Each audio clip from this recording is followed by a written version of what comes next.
Hello mga kabiyahe, dito tayo ngayon sa John Oldham Park. Ang taas lang nito ay yung Kings Park. Okay?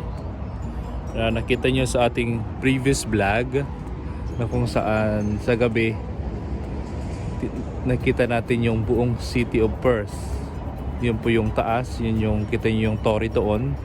Yun yung War Memorial Garden. Yun yung tinatawag nilang yung monument ng veterans of war. Pero ngayon, dito tayo ngayon sa baba.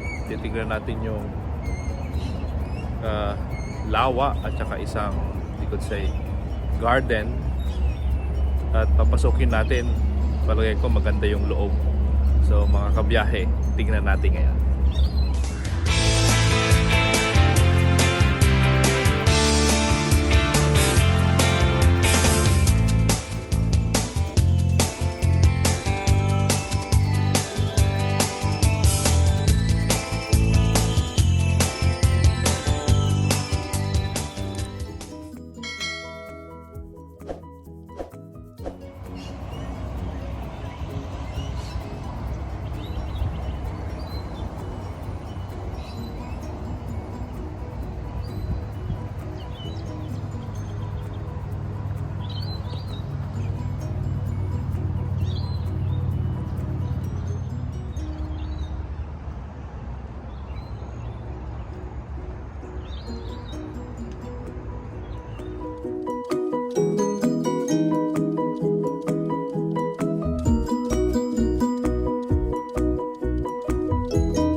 Mga kabiyahe, ngayon pa papasukin natin itong John Oldham Park. So pasukin natin yung loob ng park na ito. At siguro mamamangha tayo sa mga bagay-bagay na nandito kasi isang maliit na park, sabi ko nga, pero nasa gitna ng syudad. Isang maliit na lawa pero napapagitnaan ng mga daan. Kaya tignan niyo, maingay yung paligid. Pero buhay na buhay naman itong park na ito. Okay, mga kabiyahe, tingnan natin. Halika.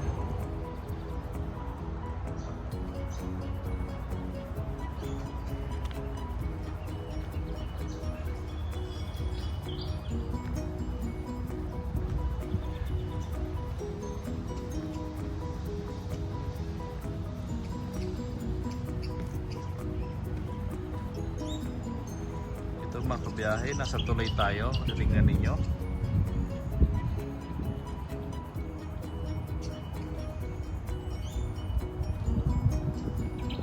Kita natin yung itong isang wild duck. Ibig sabihin, buhay ang paligid. Okay? Narinig natin yung mga huni ng ibon despite na maraming mga huni ng mga sasakyan. Yan, tignan nyo. Yan yung freeway na tinatawag. See? Kakaiba. Merong palaruan. Pero titignan natin sa looban pa.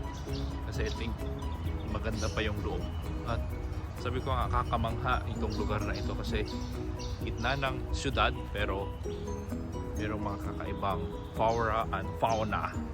At even yung mga animals na talagang tuwang-tuwa na nandito. Okay? Hello mga kabiyahe. Meron tayo dito ngayon mga pagpapakita na kung saan nakikita natin itong narrow interchange waterbirds. So mga iba't ibang klase ng mga ibon na makikita natin dito sa John Oldham Park.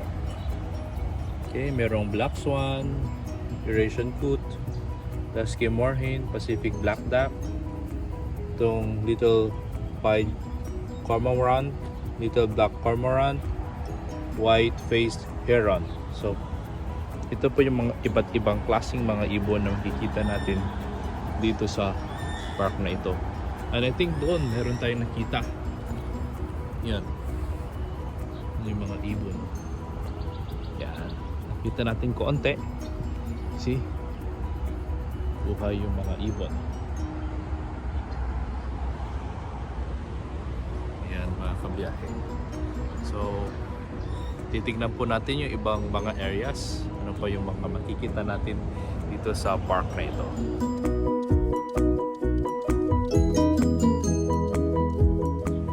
Hello mga kabiyahe, isa pang maganda dito, ito tingnan nyo to. Slides. Yan, slides. Palaruan. Ngayon, papasukin natin yung isang naririnig ninyo yung lagaslas ng waterfalls. Kasi man-made si waterfalls siguro ito. Kasi naririnig. Pero maganda siyang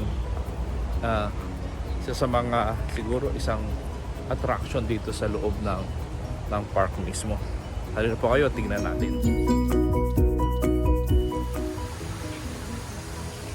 Ito po yung lagaslas ng waterfalls nila. Ayan, ayan. Merong upuan, pwede umupo at mag-meditate, mag-contemplate. Ang background ng upuan ay itong lake na ito, Little Lake. Okay, yan. Kikita natin. Ayan, ang ganda ng waterfalls. Talagang yung lagaslas. So hindi mo akalain na mayroong ganito sa gitna ng syudad. Okay, kakaiba po talaga. Pero yan, oh, tignan natin, oh. Ayan. Ayan. Talagang magandang maglakad-lakad dito, mag-walking. Kita natin yung lagaslas ng tubig. At isang maganda dito, hindi siya mabaho, di ba? Sa ibang mga lugar ay talaga yung mga tubig sa gitna ng ating syudad ay mababaho, pero ito hindi siya mabaho. Kaya maganda po siya kabiyahe. Ayan, no?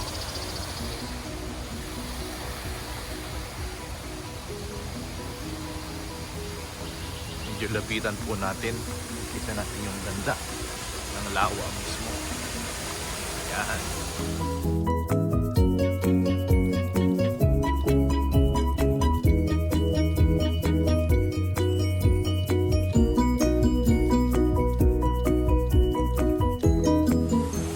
Yan mga kabiyahe, oh. Kita-kita natin ngayon yung waterfalls sa malapitan.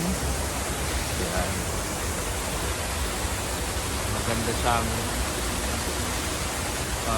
manggilay dito. Kita ninyo yung lagaslas ng at narinig yung lagaslas ng waterfalls. Yan. Okay. So ayan mga kabiyahe. So meron pa tayong titingnan doon konti, and then titignan natin ano yung visualization natin ngayong araw na ito.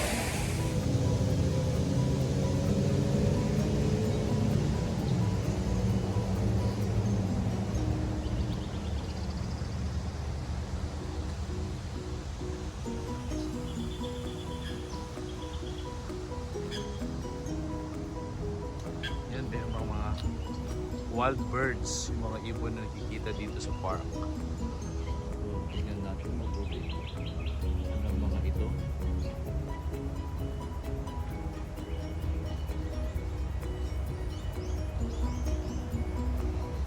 Yun yung mga ibong malayang nakakapamumuhay dito.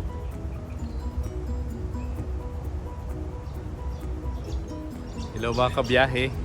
Tingnan natin, tingnan nyo, ang ganda ng mga ibon. Malaya silang nakakalangoy, malinis yung tubig. Ayan. Masaya sila. Ayan mga kabiyahe, tignan nyo mabuti yung mga ibon. Talagang nagkagandahan. Okay?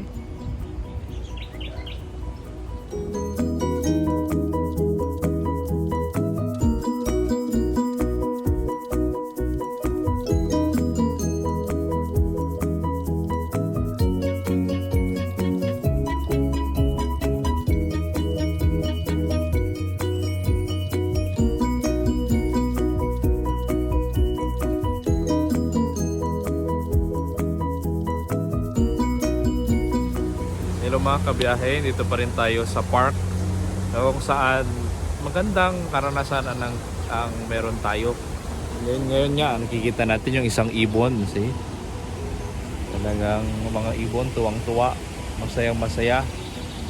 Nasa gitna siya ng syudad, busy yung roads, at palibutan tayo ng mga daan, pero masaya pa rin sila, at peace sila, no? Wala silang pinoproblema. At siguro, at dito rin narinig din natin yung lagaslas ng falls, man-made falls. Yan, nakikita natin. Ano yung visualization natin sa araw na ito, sa ating pagmumuni-muni, sa ating paglalakad? Ay siguro yung sasabi nating inner peace. Okay? Kahit busy tayo, kahit marami tayong mga ginagawa, kahit maingay ang paligid natin, kahit ano man yung pagsubok na darating sa atin, ano man yung mangyari sa buhay natin, basta meron tayong inner peace. At itong inner peace na ito ay magdadala sa atin ng katahimikan, siguro kalusugan din sa buhay, na kung saan at tulad ng mga ibon na nasa paligid, no? Masayang masaya sila, maingay ang paligid, maraming mga sasakyan, pero masaya sila.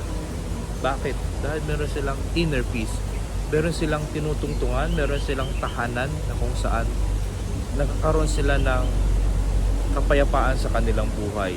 Hindi sila hinuhuli, hindi sila binabaril man. Basta masaya yung mga ibon. Tuwang-tuwa sila. Kaya ito din sana yung makikita natin sa buhay natin, na kung saan nakatagpo tayo ng kapayapaan sa ating mga puso. Kapayapaan na kung saan magdadala sa atin ng calmness, pagiging kalma, magkakaroon ng kapayapaan sa ating mga isipan at mga puso. Yan, ito ng mga ibon na yan. Okay? At itong force din na ito, na kung saan nagdala ng isang inner peace sa gitna ng syudad. Kaya, kapatid, ano yung visualization mo din? Ano, meron ka bang inner peace? Nararamdaman ba inner peace sa buhay mo?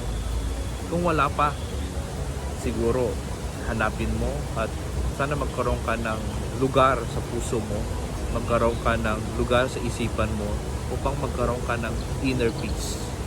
Pero ang tanong, paano magkakaroon ng inner peace? Yan ang ating tatalakayin sa susunod na visualization natin sa ating vlog. Paalam, next time po ulit.